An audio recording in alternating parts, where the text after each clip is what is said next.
Don't get distracted. Don't get distracted. Concentrate while driving. This is the Ora Funky Cat, Great Wall Motors Ora Funky Cat, and you probably just heard there, it keeps telling me not to get distracted if I look away from the road for too long. It's alright. Don't believe everything that you might have seen in other reviews before. It's not a bad car at all.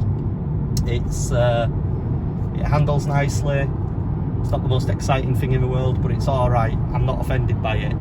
This car is a bit like your mum, because it worries all the time about you, and it bings and it bongs and it constantly tells you off and reminds you to do things. But the quality's pretty decent. I was expecting this car to feel a lot cheaper than it actually is. It's got these fake leather seats, red and beige in this, or oyster in this particular car, but you do get different coloured interiors depending on which colour paint you go for. This car's Don't get distracted. Please concentrate while driving. Very sorry car, I won't get distracted. Yeah, where was I? There's plenty of space in the back. Actually, quite a surprising amount of leg and headroom. You could easily fit 4 adults in here and be comfortable for quite a period of time if you're going on a longer journey. The boot's not huge, but I think that the manufacturer probably took that into account. In terms of driving position, it's fine. Everything's lined up and nice and straight. You don't feel uncomfortable. The seats are very comfortable and very supportive. You do get a slightly annoying reflection on the windscreen as you're driving along, especially when it's sunny like it is at the moment, from the top edge of this dashboard, which is silver.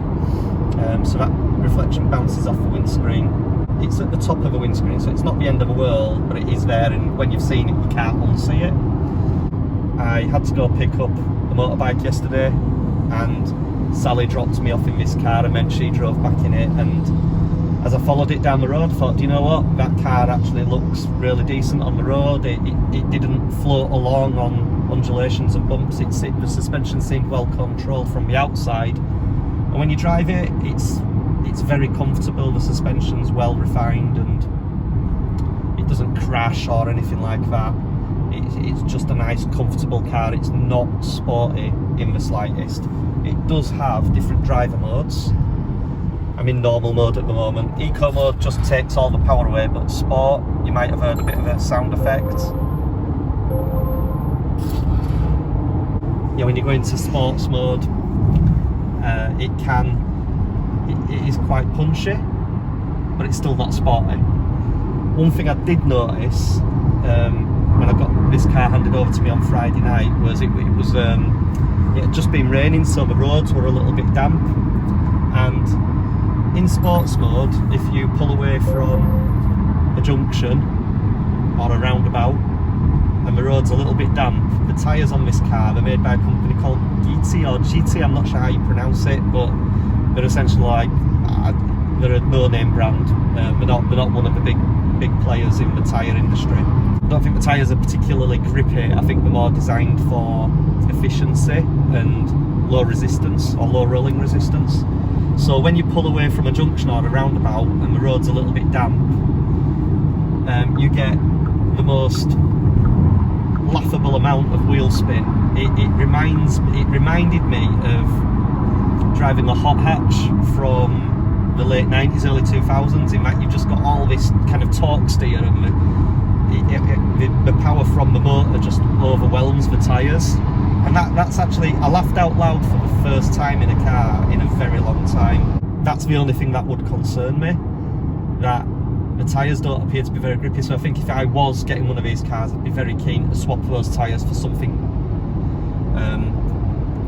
a bit more established, something that's going to offer a little bit more grip in the rain. And I think if you did that, it might actually transform the handling of this car a little bit, because it does feel a bit vague. It's got 18-inch wheels, but the tyre sidewall, and again I'll try putting a bit of a cut in later on for this, but the tyre sidewalls are huge, and that obviously all contributes towards the comfort of the vehicle. And it's beeping at me again. I've got blind spot indicators, I've got lane keep assist, I'm slap bang in the middle of my lane. you can switch off all these features. It's in the menu, in the infotainment system. It's all switchable. You can turn it off, although you've got to do it every time you get in the car. Every time you restart the car, it defaults back into the full safety mode feature.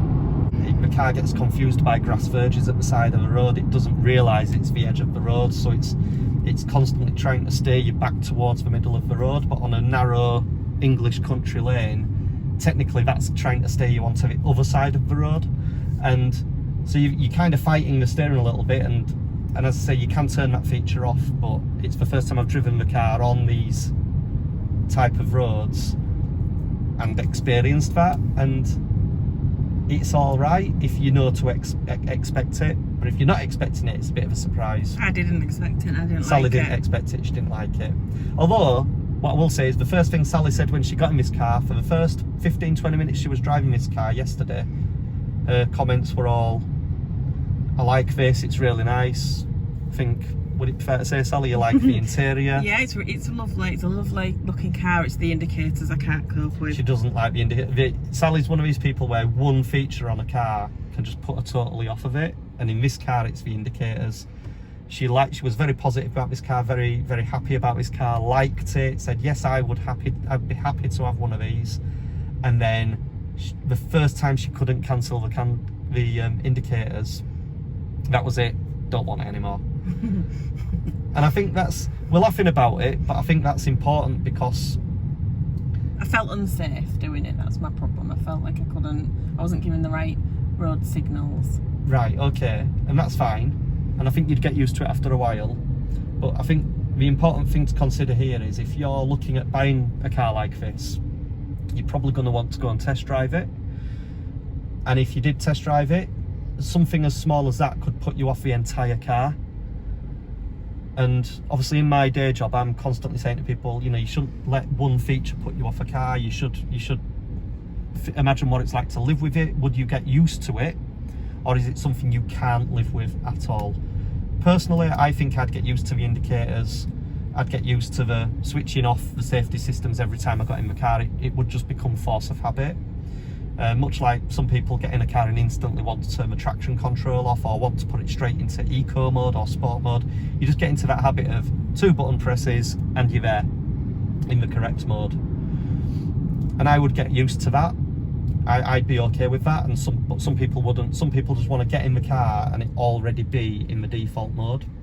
The good thing with this car is you have those options for personal preference. The downside is setting those personal preferences to be the default option isn't always available to you.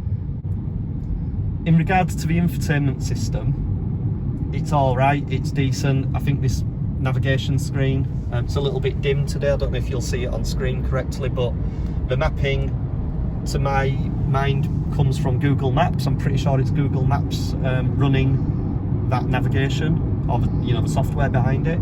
And it's good, it works, it navigates fine. The voice activation, you say something like, hey Ora, it'll work now, won't it? Because it hasn't been working all weekend. But you'll say, hey Ora, navigate to Manchester, and it will set the navigation to wherever you want to go. I've found that the speech activation button on the steering wheel works a lot more reliably. The buttons on the steering wheel all work as they should. There's a little bit of getting used to the menu systems in the car, as you would find with any new car now. We've all got slightly different menu systems, and unless you're going from one Hyundai to the next Hyundai, you're always going to have a learning curve with these things. But I found my way around the menu system quite easily. Sally's test was how quickly can she tune it into cabinal radio, and Sally was able to do that in a few minutes. About 2 or 3 minutes, quite easily. Yeah. So, that's always the test of a car's infotainment system. How quickly can you get it, or how easily can you get it to your preferred radio station? How easy is it to set the sat-nav? There's usually lots of other features, but they're the 2 key things: navigation and music. If you can navigate those things well, then that's what you need. And this is good. It even tells you little weather updates, like it's clear weather today and it's sunny. It's very informative, although some of the text is very small. on the screen. Yeah, it was too small for me to see. Yeah, but again, you get used to it. The one thing I wish it did have is if you want to turn the temperature of the cabin up or down, I'm the sort of person who just puts the air conditioning on, I put it in auto mode, and I just like to set the temperature at 20 degrees, and I tend to just leave it at that most of the year. But I would like it if rather than an on-off button, that toggle there was to turn the temperature up or down. If that was to turn the temperature up and down, and that was for the aircon on and off, I'd be very happy with that. That'd be my preference. Just to cover off the cabin area really quickly, it's got a good sized glove box. It's not one of those half glove boxes that you get in a lot of French cars. So this car's clearly been engineered to be right-hand drive from the outset, because they haven't had to relocate fuse boxes or anything like that, which is great. There's lots of cabin space, so this console here with park, reverse, neutral drive, this is quite nice. It's quite tactile, bit pointless, but it's tactile, it's nice. You've got your automatic handbrake. You've got a big cubby hole in the centre of the cabin there. You've got a wireless charging mat, a little space there for your car key. The car key is horrific, by the way. Comes in an awful case, which the first thing I'd do is remove that case and just have the basic key underneath. I think that'd be a lot nicer. Decent sized door bins with little notches cut out to hold bottles and things like that. And then you've also got two cup holders here in the centre with extra power sockets, and you can fit a big bottle in there, which is nice. Just enough space for my hat. Actually, you've got a sunglasses holder up here at the top as well, which is quite cool. A lot of cars don't even have that these days, and there's no handle here, but on the rest of the car the grab handles are all damped. The armrests are all in a nice position.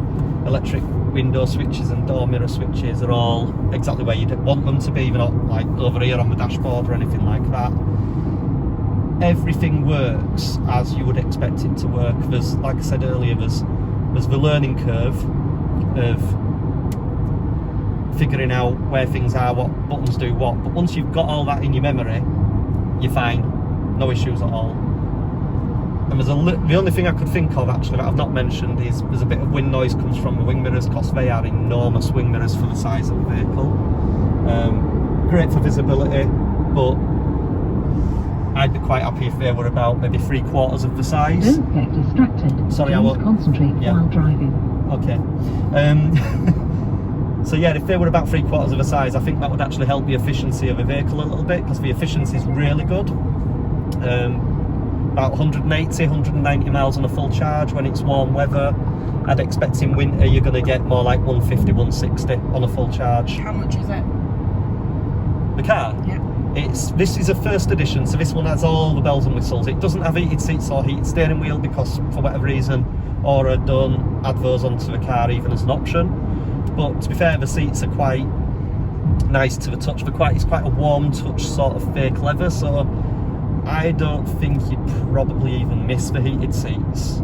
But the car, because it's a first edition and it's got all the bells and whistles and the special interior and the fake leather and all of that, this one's £32,495, I believe.